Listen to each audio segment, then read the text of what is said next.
Salut à tous, aujourd'hui on est parti pour le 1176e épisode de l'After Zap Image. On va débuter du côté de Lyon où devait se jouer hier soir l'Olympico entre l'Olympique Lyonnais et l'Olympique de Marseille. Eh bien, il n'en est rien. Il n'y a pas eu de match hier à Lyon, si ce n'est peut-être 4 minutes, si on peut appeler ça un match.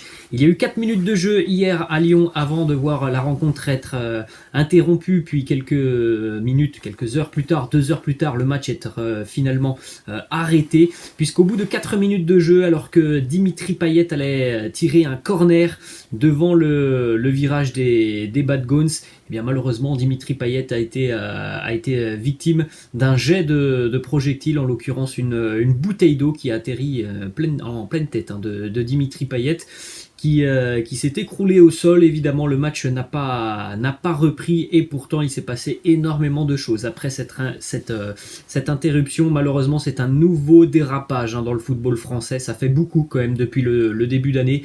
Il y a eu déjà énormément de matchs qui ont été interrompus, qui ont été aussi dérangés tout simplement par des comportements de pseudo supporters. C'est vraiment une triste image du football français que l'on a depuis le début de saison, en tout cas en tribune, parce que sur le terrain on a quand même du spectacle, mais alors en tribune c'est vraiment catastrophique ce que l'on voit depuis ce début d'année. Et dire que ça faisait quand même plus d'un an qu'on attendait le retour au stade, et pourtant il y en a qui visiblement ne prennent pas la mesure de ce retour au stade en pénalisant. Hier, cet individu qui a balancé cette bouteille, il a pénalisé quasiment 60 000 personnes qui s'étaient déplacées.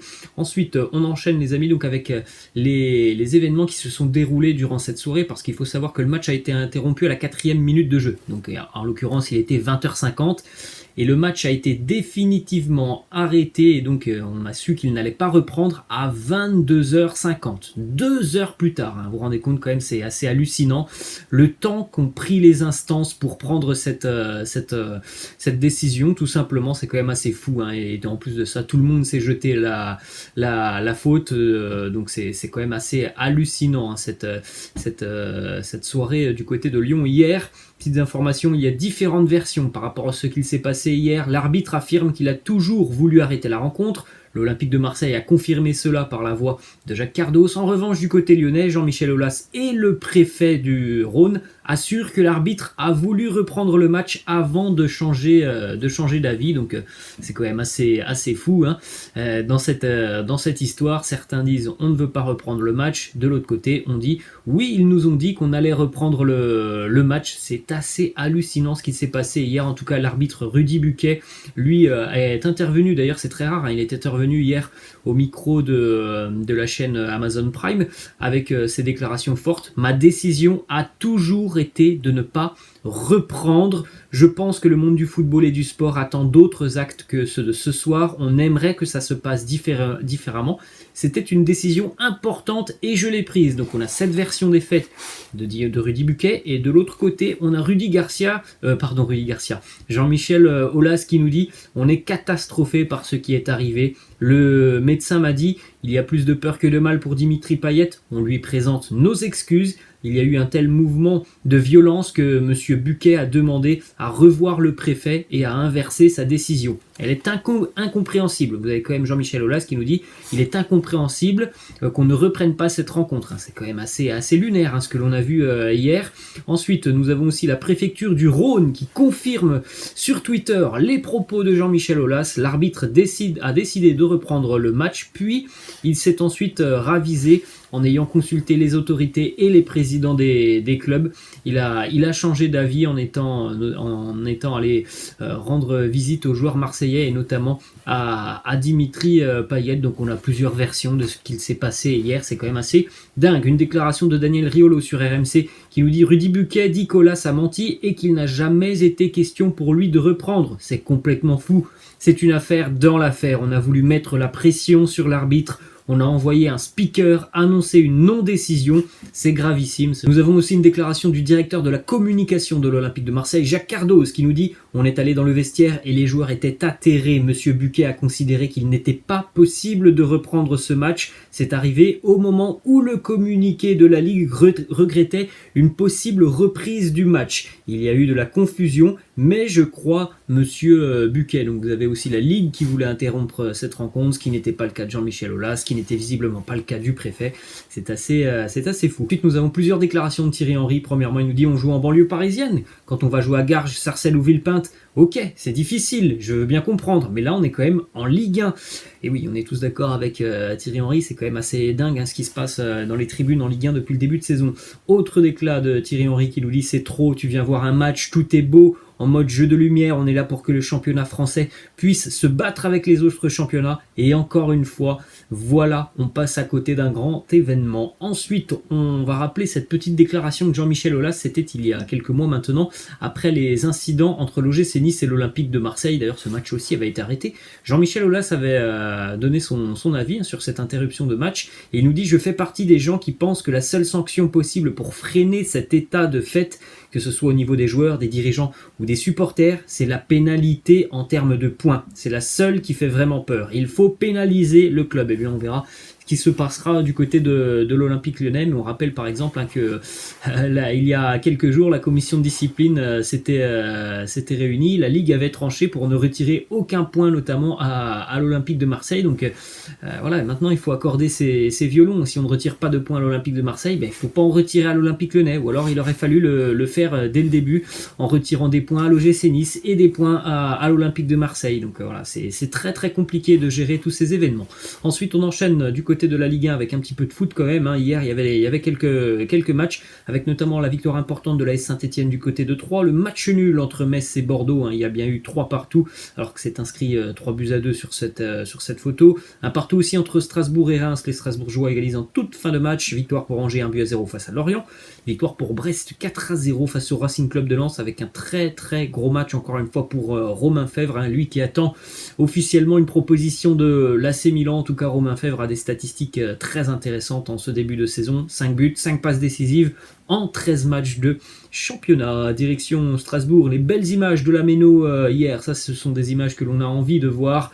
De magnifiques tifos hier du côté de Strasbourg, ça c'est très beau. Il y avait aussi de belles images juste avant le début du match du côté de Lyon. Malheureusement ça n'a pas duré. Ensuite, autre résultat hier, la victoire de l'OGC Nice. Une nouvelle fois, les Aiglons se sont montrés renversants hier du côté de Clermont. Clermont a mené 1-0 jusqu'à un quart d'heure de la fin du match grâce à Ogier, avant qu'Amine Gouiri n'inscrive un doublé. Les 2 buts de Gouiri d'ailleurs sont vraiment magnifiques. Encore une fois, cette équipe niçoise, elle a fait preuve de caractère pour renverser une situation qui était bien mal engagée. Petite déclat de Amine Gouiri qui nous dit: le deuxième but, je sens le coup, je reste au deuxième poteau et j'enroule, ça fait du bien, surtout dans des matchs difficiles comme ça. Le coach me met à gauche ou dans l'axe, peu importe, c'est à moi de m'adapter et d'apporter à cette équipe. Il le fait à merveille, Amine Gouiri. Petite stat d'ailleurs sur Amine Gouiri, il est devenu le premier joueur né en 2000 ou après à être impliqué sur au moins 30 buts en Ligue 1.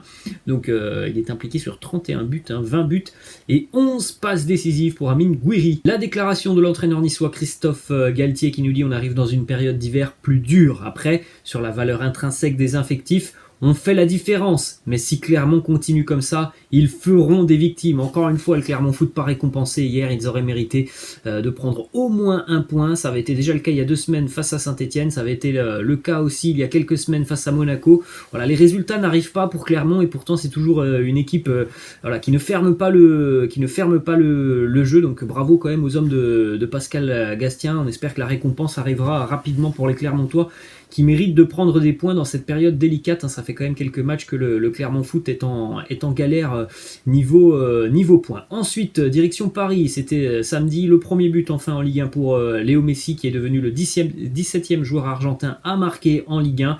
Il a d'ailleurs mis fin à une dizaine de 19 tirs sans trouver la faille dans le championnat. Du côté de Paris, c'est une information qui concerne aussi Mauricio Pochettino, puisque Ole Gunnar Solskjaer a été limogé de son poste d'entraîneur des Red Devils ce week-end. Évidemment, nouvelle grosse défaite de Manchester United, 4-1 du côté de Watford. Solskjaer viré, les dirigeants de Manchester United rêve de Mauricio Pochettino pour devenir le nouvel entraîneur des Red Devils du côté de Manchester United.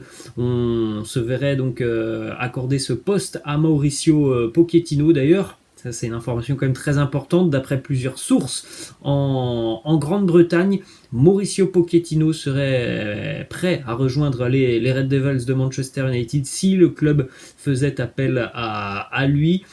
Selon plusieurs sources, Mauricio Pochettino a déclaré à des amis qu'un retour en Angleterre serait certainement envisageable pour lui. Donc affaire à suivre pour Mauricio Pochettino. On sait que Manchester serait aussi capable de mettre un coach intérimaire pendant quelques mois avant donc de voir Pochettino arriver à l'issue de la saison. On va suivre ça très attentivement. Une petite image d'Ole Gunnar Solskjaer qui a fait ses au revoir aux supporters de Manchester United. Alors évidemment, ça s'est pas terminé comme il le souhaitait, mais il faut pas oublier quand même que c'est une vraie légende du club en tant que joueur et en tant qu'entraîneur. Ensuite, petite information, pourquoi Mauricio Pochettino est l'une des cibles prioritaires des Red Devils, c'est tout simplement aussi parce que Zinedine Zidane a refusé le poste. Zidane n'est pas intéressé par Manchester United. Il y a la barrière de la langue déjà pour Zinedine Zidane et puis surtout aussi sa compagne qui ne souhaite pas aller vivre en Angleterre. Ensuite, on enchaîne les amis du côté de la PL ce week-end. Première victoire pour Steven Gerrard avec Aston Villa. Les Villains s'imposent 2-0 face à Brighton en toute fin de match. Ils sortent un petit peu, en tout cas ils prennent de l'air par rapport à la zone de relégation. 15e, les Villains avec 13 points. Du côté de Chelsea, cette statistique est assez monstrueuse défensivement. 12 journées de Première Ligue, seulement 4 buts encaissés par les Blues de Chelsea. C'est la meilleure performance défensive à ce stade de la compétition depuis 2009. C'était déjà Chelsea à l'époque qui n'avait encaissé aussi que 4 buts. Ensuite, regardez aussi, toute compétition confondue cette saison, l'apport de certains défenseurs en Première Ligue. Reece James, le défenseur des Blues de Chelsea, Trent Alexander-Arnold pour Liverpool et Joao Cancelo qui a délivré un véritable caviar hier. Ça fait vraiment un plaisir de voir ces joueurs du secteur défensif être autant sollicités offensivement et autant décisifs. On poursuit du côté de Tottenham, la victoire des Spurs 2-1 face à Leeds United. Pierre-Emile Højbjerg et Sergio Reguilón ont marqué. Daniel James avait marqué pour Leeds juste avant la mi-temps. C'est une victoire importante pour Tottenham qui a souffert durant cette rencontre à une première mi-temps très très compliquée pour les hommes d'Antonio Conte. Petite stat sur Antonio Conte qui est invincible à domicile. Il a remporté chacun de ses 17 derniers matchs de championnat à domicile en tant qu'entraîneur. Il a aussi remporté son premier match de championnat à domicile avec chacun de ses 5 derniers clubs. La déclat d'Antonio Conte qui lui dit en première mi-temps: nous n'avions pas la possession, nous n'avions pas la maîtrise de ce match. En deuxième mi-temps, nous avons changé le plan tactique et mis plus de pression sur chaque zone du terrain. Autre résultat, et ça concerne le Paris Saint-Germain, puisque Paris va affronter Manchester City mercredi. Les Citizens ont régalé hier face à Everton 3-0. Raheem Sterling, Rodri et Bernardo Silva. Le but de Raheem Sterling est magnifique dans la construction avec ce caviar de Joao Cancelo, cet extérieur magnifique. Le but de Rodri est splendide aussi, c'est un boulet de canon de Rodri à 20-22 mètres. Il est parti vraiment en dessous de la barre transversale de Pickford, une domination nette et sans bavure des Sky Blues qui se préparent au mieux avant d'affronter le Paris Saint-Germain. Du côté de l'Espagne, victoire hier pour le Real Madrid 4-1. Du côté de l'Andalousie face à Grenade au terme d'un match plein des merengues. Sincèrement, ça a été une démonstration du Real Madrid hier du côté de Grenade. Asensio, Nacho, Vinicius et Ferland Mendy ont marqué dans un match complètement dominé et maîtrisé par les merengues. Déclaration de Carlo Ancelotti sur l'avenir du Real Madrid au milieu de terrain. On sait qu'il y a un milieu de terrain de grande classe, mais on sait aussi que ce milieu de terrain est quand même vieillissant. Donc dans les prochaines années, l'avenir du côté du milieu de terrain madrilène, ça sera Fede Valverde, Camavinga et Blanco qui seront donc les futurs meneurs au milieu de terrain. Ensuite, on se dirige du côté de l'Atlético Madrid. Une déclaration d'Antoine Griezmann sur son passage au Barça. Il nous dit que ce n'était pas non plus catastrophique, j'ai presque toujours inscrit 20 buts par saison. C'était même pour moi une fierté d'aller au FC Barcelone. Après, voilà, on n'a pas eu les mêmes exigences évidemment pour Antoine Griezmann, que ce soit du côté de l'Atlético et du FC Barcelone. Il n'y a pas la même médiatisation autour des deux clubs. Petite stat sur Antoine Griezmann qui en est à 158 buts en Liga. Il ne lui manque plus que 2 réalisations pour égaler les 160 buts de la légende de l'Atlético Madrid, Luis Aragonès. Il deviendrait aussi d'ailleurs le 18e meilleur buteur de l'histoire de la compétition, dès lors qu'il aura inscrit donc ces 2 petits buts. On s'enchaîne du côté de Barcelone et la terrible nouvelle que l'on avait annoncée il y a une petite dizaine de jours sur la chaîne, elle se confirme. Malheureusement, Sergio Agüero va devoir certainement prendre sa retraite. Ses problèmes cardiaques ne lui garantissent pas de revenir au plus haut niveau du football mondial. Une conférence de presse est prévue dans la semaine pour annoncer cette terrible nouvelle. Samir Nasri l'a d'ailleurs confirmé sur les réseaux sociaux en nous disant je sais l'amour qu'il a pour ce sport et de le voir arrêter comme ça me fait énormément de peine. Je lui envoie beaucoup d'encouragement et beaucoup d'amour car c'est quelqu'un que j'apprécie énormément. Samir Nasri a reçu un message de Sergio Agüero qui visiblement a confirmé que sa carrière était. Pour terminer, on va se diriger du côté de l'Italie avec la victoire de l'Inter 3-2 face au Napoli, la première défaite des Napolitains cette saison qui intervient donc le lendemain de la première défaite de la saison aussi pour l'AC Milan qui a été battu du côté de la Fiorentina 4-3. Çalhanoğlu, Perisic, Lautaro Martinez contre Zielinski et Dries Mertens côté napolitain. Petite information du côté de la Salernitana, le club de Franck Ribéry battu hier 2-0 dans un match important pour le maintien face à la Sampdoria. Malheureusement, Franck Ribéry est sorti de nouveau sur blessure à la 67e minute de jeu. Victime d'un problème au niveau du genou, ça sent pas très bon pour Franck Ribéry. Et on va terminer les amis avec ce dernier résultat en Italie, la victoire de la Roma de José Mourinho qui s'impose 2-0 du côté du Genoa face à l'équipe donc d'Andriy Shevchenko. Des débuts compliqués pour le Genoa, un tir hier pour les joueurs de Shevchenko, 19 tirs pour la Roma hier, une victoire logique évidemment pour les Romains qui ont beaucoup poussé avant de trouver la faille en toute fin de match. Le buteur, c'est un jeune joueur de 18 ans qui jouait son 3e match professionnel. Il est entré d'ailleurs à la 82e minute de jeu et il a inscrit un doublé. Le jeune Ghanéen Félix Afena-Gyan qui est né en 2003. Et bien hier, il a marqué les 2 buts qui ont permis à la Roma de s'imposer, dont un but qui est véritablement un pur bijou. Il est entré à la 82e minute, il a joué un petit quart d'heure, il a remplacé Henrik Mkhitaryan. Des débuts vraiment réussis pour lui, son 3e match en Serie A, déjà un petit doublé hier qui permet à la Roma donc de s'imposer 2-0. Voilà les amis, la fin de cet After Zap Image, j'espère que ça vous a plu. N'hésitez pas comme d'habitude à lâcher un petit pouce bleu, je vous laisse et je vous dis à la prochaine. Ciao.